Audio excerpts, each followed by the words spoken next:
Hi viewers, welcome to our channel. ప్రస్తుతం మనతో Zoom live లో అందుబాటులో ఉన్నారు డాక్టర్ ప్రదీప్ చింతా గారు ఫ్రమ్ యూకే. నమస్తే సార్. నమస్తే అమర్, ఎలా ఉన్నారు? బాగున్నారు సార్, మీరు ఎలా ఉన్నారు? Fine fine brother. రీసెంట్ గా యుఎస్ ట్రిప్ కూడా అయినట్టుంది.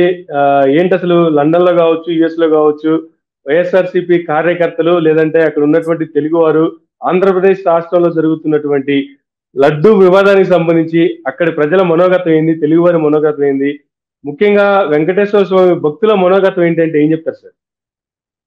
ఇక్కడ ప్రజలందరూ అంటే వైఎస్ఆర్సీపీ కార్యకర్తలు కానీ మరి ముఖ్యంగా తెలుగు వాళ్ళందరూ కూడా క్లారిటీతో ఉన్నారు. మీరు అన్నారు లడ్డు వివాదం అని, అది వివాదం లేదు, ఏమీ లేదు, మానవ సృష్టి అది. అంటే మ్యాన్ మేడ్, ఆ వివాదం అనేది మ్యాన్ మేడ్. అక్కడ ఎక్కడ కూడా లడ్డూలో కల్తీ లేదు అని చెప్పేసి సుప్రీం కోర్టు కూడా చివాట్లు పెట్టింది ఫస్ట్ రోజు.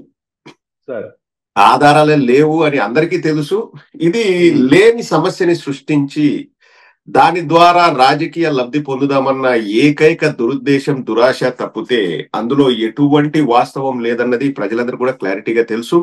సుప్రీం కోర్టు తీర్పు తర్వాత అది తేట తెల్లమైంది. ఇంకా అందరూ కూడా ఇంకా దీని గురించి మాట్లాడడం వేస్ట్ అని డిసిషన్ కు వచ్చేసారు. అది ఓకే.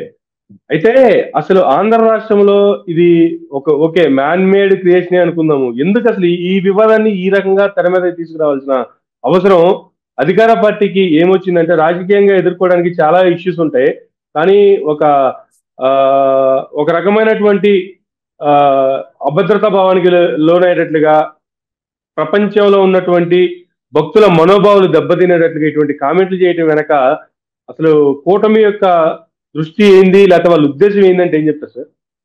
అది ఓపెన్ సీక్రెట్ అమర్. ఇంకా నీ ప్రశ్నలోనే సమాధానం ఉంది. అక్కడ వాళ్ళ మెయిన్ అజెండా ఉద్దేశం ఏంటంటే, జగన్మోహన్ రెడ్డి గారు ఒక క్రిస్టియన్ అని, క్రిస్టియానిటీ పైన జగన్మోహన్ రెడ్డి గారికి నమ్మకం ఉందని, ఆ విషయాన్ని మనం అలుసుగా తీసుకొని లేకపోతే ఒక వెపన్ లాగా తీసుకొని జగన్మోహన్ రెడ్డి గారిని టార్గెట్ చేద్దాం. ఇప్పుడు ప్రజలు ఈజీగా ఎట్లా రిలేట్ అవుతారు? జగన్మోహన్ రెడ్డి గారు ఏదో జంతు నూనెతో లడ్లు చేయించారు అంటే మతం మార్పించాలని చూస్తున్నారు, అది ఇది. ఆ సున్నితమైన పాయింట్ తో మనం మాట్లాడితే ఎవరినైనా కన్విన్స్ చేయొచ్చన్న ఏకైక లక్ష్యం. ఒక ఇంగ్లీష్ ఛానల్లో ఇంటర్వ్యూస్ తో ఒక ఆయన జర్నలిస్ట్, సీనియర్ జర్నలిస్ట్ చెప్పాడు, you hit my Amaravati, I hit you with Tirupati అన్నాడు. That's the only agenda. ఇది వెరీ క్లియర్ అజెండా. ఇప్పుడు అమరావతిని నువ్వు ఇబ్బంది పెట్టావు, నేను తిరుపతిని వాడుకొని, ఎందుకంటే నువ్వు క్రిస్టియన్వి, తిరుపతిని వాడుకొని నిన్ను ఇబ్బంది పెడతాను. అదే అమరావతి అనేది రాష్ట్రానికి సంబంధించినటువంటి అంశం, కానీ తిరుపతి అనేది నాట్ ఓన్లీ స్టేట్ లేతే కంట్రీ, ఇది ప్రపంచవ్యాప్తంగా ఉన్నటువంటి భక్తుల మనోభావాల దెబ్బతీసే అంశం కదా. అది వాళ్ళు అంతగా ఊహించలేదు అమర్. ఊహిస్తే సుప్రీంకోర్టు చివాట్లు పెడతాదని తెలిస్తే చంద్రబాబు నాయుడు చేసేవాడు కాదు. ఇప్పుడు చంద్రబాబుని కనీసం ఒక 50% బఫూన్ అనుకుంటా అంటే, దేశం మొత్తం యునానిమస్ గా, యునైటెడ్ గా, అవుట్ రైట్ గా పవన్ కళ్యాణ్ ని ఒక జోకర్, క్లౌన్, బఫూన్ అంటున్నారు. ఎదవలైపోయారు, ఇద్దరు ఎదవలైపోయారు. ప్రజల దృష్టిలో ఎదవలైపోయారు. ప్రతి ఒక్కరికి తెలుస్తుంది అబ్బా, ఇది క్లియర్ గా రాజకీయ ఉద్దేశంతో చేసిందన్నది ప్రతి ఒక్కరికి తెలుస్తుంది. అండ్ చంద్రబాబు నాయుడు 2 నెలల తర్వాత, అంటే జూలై 23 రిపోర్ట్స్ వచ్చిన తర్వాత సెప్టెంబర్ 18 వాళ్ళ పార్టీ ఆఫీస్ లో చెప్పాల్సిన అవసరమే ఉందన్నది ప్రతి ఒక్కరు ఆలోచిస్తున్నారు. ప్రతి ఒక్కరికి కూడా మైండ్ లో వచ్చేది అదే. ఇప్పుడు ఏదైనా నీకు దెబ్బ తగిలితే నువ్వు వెంటనే కట్టుకట్టుకుంటావా, 2 నెలల తర్వాత కట్టుకట్టుకుంటావు? 2 నెలల తర్వాత కట్టుకట్టుకోవాల్సిన అవసరమే ఉంది? నువ్వు భోంచేస్తే ఇప్పుడు చేయగడుకుంటావా, 2 నెలల తర్వాత చేయగడుకుంటావా? అంతే కదా. ఇప్పుడు నీకు నొప్పి కలిగింది, బాధ కలిగింది, ఆవేదన వచ్చింది, ఆవేశం వచ్చింది, ఊగిపోతున్నావు, పూనకాలు వచ్చినాయి, ఏదో కల్తీ జరిగిందని నీకు బాధ ఉందంటే జూలై 23వ తేదీ నుంచి ఆ బాధను భరిస్తూ బయటకు వచ్చినప్పుడు నవ్వుతూ సెప్టెంబర్ 18వ తేదీ ఏడుస్తావా నువ్వు వచ్చేసి?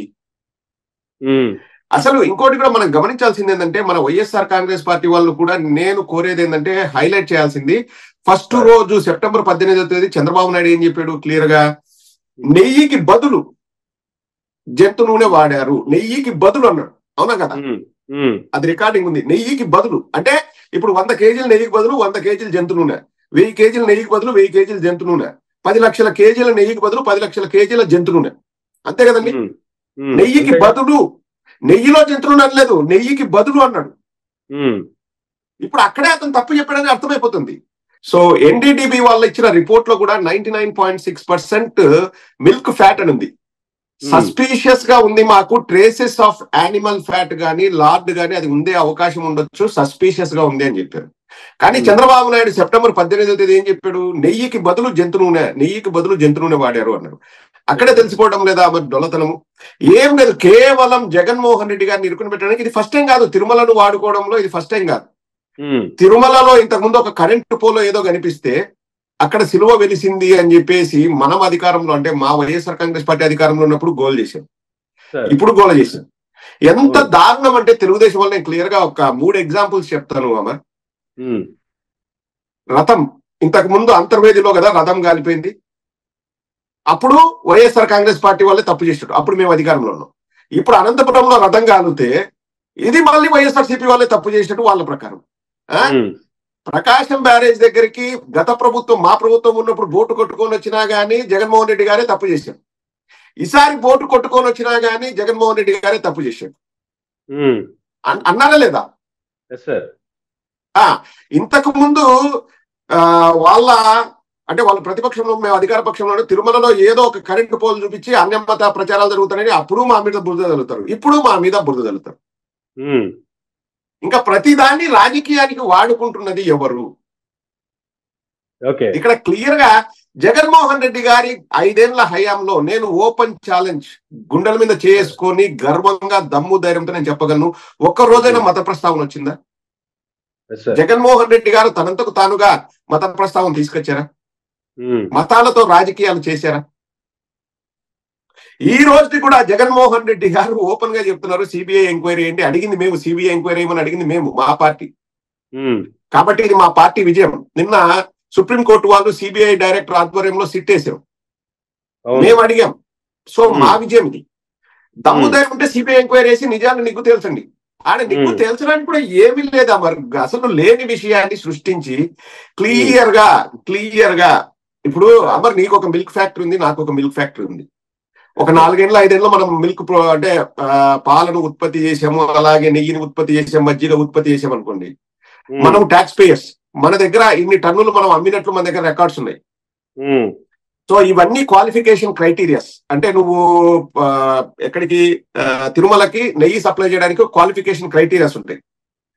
అవన్నీ నువ్వు మీట్ అయ్యావంటే నువ్వు గాని నేను గాని ఏఆర్ డైరీ ఫామ్ వాళ్ళు గాని మనం అప్లికేషన్ వేస్తాం. అంటే టెండర్స్ పిలిచినప్పుడు మేము కూడా టెండర్లలో పాల్గొంటున్నాము అన్నప్పుడు నెక్స్ట్ అక్కడున్న టీటీడీ అధికారులు ఏం చేస్తారంటే నీ దగ్గర ఈ క్వాలిఫికేషన్స్ అన్నిటినీ మీట్ అయ్యే క్రైటీరియా నీ దగ్గర ఉందా అని అడుగుతారు. ఒక 15, 20, 30 పాయింట్లు ఉంటాయి. సపోజ్ నువ్వు ఇన్ని కేజీల నెయ్యి ప్రొడ్యూస్ చేయగలవా, ఇన్నేళ్ళ నుంచి వ్యాపారం చేస్తున్నావా, ఎప్పుడైనా నీకు బ్యాడ్ రిమార్క్స్ ఉన్నాయా, ఎన్ఏబిఎల్ సర్టిఫికేషన్ ఉందా, మీ దాంట్లో ఇంతటి సామర్థ్యం ఉందా, అన్ని చెప్తే మా దగ్గర ఉన్నాయి సార్ అంటారు. ఏఆర్ డైరీ కానీ, లేకపోతే కేఎంఎఫ్ వాళ్ళు కానీ, లేకపోతే ఇంకో Govinda milk and milk products వాళ్ళు కానీ, ఎవరైనా అగ్రి ఫార్మ్ ఎవరైనా కానీ. సో అప్పుడు ఏం చేస్తారంటే ఓకే మీరు టెండర్లలో పాల్గొనండి, కానీ మీరు టెండర్లలో ఎప్పుడు పాల్గొనగలరు, మా ఆఫీసర్లు వచ్చేసి ప్రొక్యూర్మెంట్ టీం వచ్చేసి మీ ప్లాంట్ ను మేము చెక్ చేస్తాం, పరిశీలిస్తాం, అన్ని పేపర్ వర్క్లు అన్ని చూస్తాం. చూసిన తర్వాత ఓకే సక్రమంగా ఉన్నాయి, మన క్రైటీరియాని మీట్ అవుతున్నాయి, మనం ఏమైతే కోరుతున్నామో వాళ్ళని సప్లై చేస్తున్నారు, ఇస్తున్నారు, ఆ పేపర్ వర్క్ ఉంది, వాళ్ళకి ఆ ఎక్స్పీరియన్స్ ఉంది, బ్లా బ్లా బ్లా బ్లా బ్లా వాట్ ఎవర్ రెగ్యులేషన్స్ అవన్నీ మనం దాని డెప్త్ లోకి మనం వెళ్లాల్సిన అవసరం లేదు. ఎందుకంటే దానికి ఒక పెద్ద సిస్టమ్ ఉంటుంది, మనకే అన్ని తెలుసుకోవాల్సిన అవసరం లేదు. It's procurement department which looks after this. So వాళ్ళు చూసిన తర్వాత అవన్నీ పరిశీలించిన తర్వాత 8వ తేదీ మే 8వ తేదీ అప్పుడు ఎలక్షన్ కోడ్ ఉంది. ఎన్నికల కమిషన్ పరిధిలో రాష్ట్రం పనిచేస్తుంది, అంటే యంత్రాంగం మొత్తం. అక్కడ బోర్డు మెంబర్స్ అన్న వాళ్ళు తూతు మంత్రంగా ఉంటారు తప్పితే బోర్డు మెంబర్స్ కి పదవి అంటే పవర్ ఏమి ఉండదు, వాళ్ళు సంతకాలు పెట్టడానికి లేదు. All the things will be done by the management, procurement team, procurement general manager ఉంటారు, వాళ్ళు చూస్తారు. They overseas everything. It's not the TTD board members. 8వ తేదీ ఇప్పుడు ఇన్వెస్టిగేషన్ లో చంద్రబాబు నాయుడు ఫస్ట్ ఎంక్వైరీ చేసి, ఎందుకంటే ఫస్ట్ చంద్రబాబు నాయుడే కదా చెప్పింది, ఆరోపణలు చేసింది. సిట్ టీం ఫస్ట్ ఇన్వెస్టిగేట్ చేయాల్సింది చంద్రబాబు నాయుడిని చేసి నెయ్యికి బదులు జంతువులు అన్నావు, నీకు ఎక్కడ ఆధారాలు దొరికినాయి? బదులు అంటే ఇప్పుడు 100 కేజీల నెయ్యికి బదులు 100 కేజీ జంతువులు ఉన్నాయి. అండ్ రెండవది 8వ తేదీ ఇచ్చినారు కదా పర్మిషన్, ఎవరికి? ఏఆర్ డైరీ వాళ్ళకి. ఎవరు ఇచ్చినారు?